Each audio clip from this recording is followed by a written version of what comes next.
हसन मुश्रीफांचे मोठं विधान, म्हणाले धनंजय मुंडेबाबतच्या मागणीचा कोणताच पुरावा नाही, असेल तर सोडणार नाही.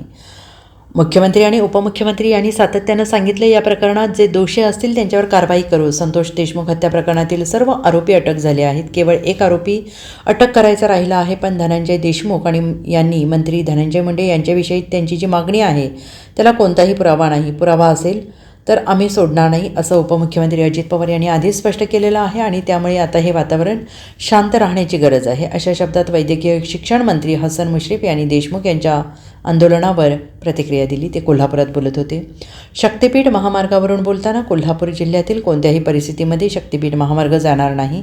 सांगलीपर्यंत कोणाचाही विरोध नाही आणि त्यामुळे तिथे विरोध करायला आमचा संबंध नाही. शक्तिपीठ महामार्गावर मुख्यमंत्री देवेंद्र फडणवीस यांच्याशी माझी चर्चा झाली आहे. सांगलीच्या पुढे संकेश्वर मार्गे गोव्याला शक्तिपीठ महामार्ग होऊ शकतो असं मी सुचवलं आहे. शक्तिपीठ महामार्ग होणार, मात्र कोल्हापूर जिल्हा त्यामध्ये नसेल. आडमार्गाने देखील शक्तिपीठ महामार्ग कोल्हापूर जिल्ह्यात येणार नाही. सांगलीपर्यंत त्यांना शक्तिपीठ महामार्ग हवा असेल तर त्यांना अडवणारे आपण कोण, असं स्पष्टीकरण मुश्रीफ यांनी दिलं आहे. हे बघा, यापूर्वीसुद्धा मी याचा स्पष्टपणानं उल्लेख केला होता आणि परवा पंचकल्याण पूजा जी जैन समाजाची होती नांदेडला, त्यावेळा मुख्यमंत्री महोदय देवेंद्र फडणवीस आले होते. मी आणि ते गाडीनं गेलो, गाडीनं एकत्र आलो. त्यावेळा ह्या शक्तिपीठ मार्गाची सविस्तर चर्चा झाली.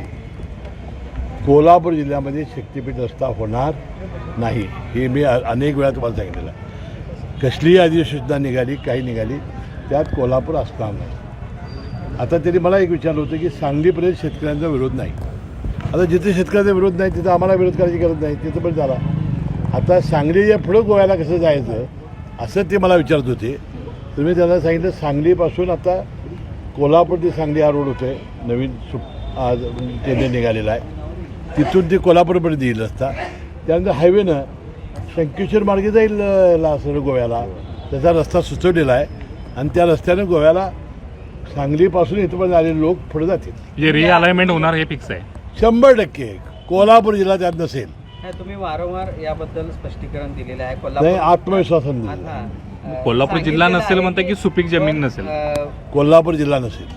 तुम्ही वारंवार हे सांगितलेलं आहे की मी वारंवार सांगितलेलं आहे, तो जमीन ॲक्विजिशनचं डिनोटिफिकेशन केलेलं तुम्हाला कागदही दिलेला आहे.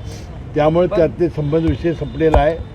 पण म्हणजे शेतकऱ्यांना भीती आहे की जर सांगलीपर्यंत हा महामार्ग आला तर भविष्यामध्ये सुरुवातीच्या टप्प्यात सांगलीपर्यंत अजिबात आडमार्गाने वगैरे काही येणार नाही.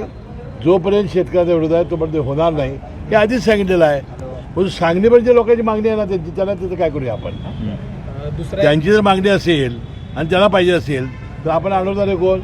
आणि म्हणून मी त्याला रस्ता सांगितला ना, सांगलीपर्यंत आल्यानंतर सांगली टू कोल्हापूर आता नवीन रस्ता होतो आहे. कोल्हापूरपासून हायवेला जोडायचा, तो सरळ आंबोली मार्गे जाईल, संकेश्वर मार्गे आंबोली टू गोवा. म्हणजे आंबोलीला गोव्याला जाणाऱ्या लोकांची काही अडचण होणार नाही.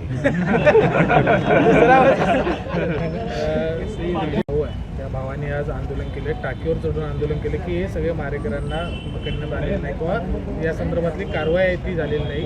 टाकीवर चढून आत्महत्या करण्याचा प्रयत्न किंवा तशा पद्धतीचं आंदोलन. मी काय त्याची आज माहिती घेतलेली नाही, परंतु मुख्यमंत्र्यांनी उपमुख्यमंत्र्यांनी सातत्याने सांगितलेलं आहे की जे दोषी असतील त्याला कडक आम्ही शासन करू. सगळे जवळजवळ आता आरोपी अटक झाले आहे, एकटा थोडा राहिलेला आहे, त्यालाही लवकर अटक होईल. आणि मला वाटतं की मकोकाही लावण्यात आलेला आहे. आता सगळी कायदेशीर कारवाई करत असताना आता जी त्यांची मागणी आहे म्हणजे धनंजय मुंडेंच्याबद्दल विशेषतः, त्याला कुठलाच पुरावा नाही. पुरावा जर असेल तर अजितदादा म्हणाले की आम्ही सोडणार नाही.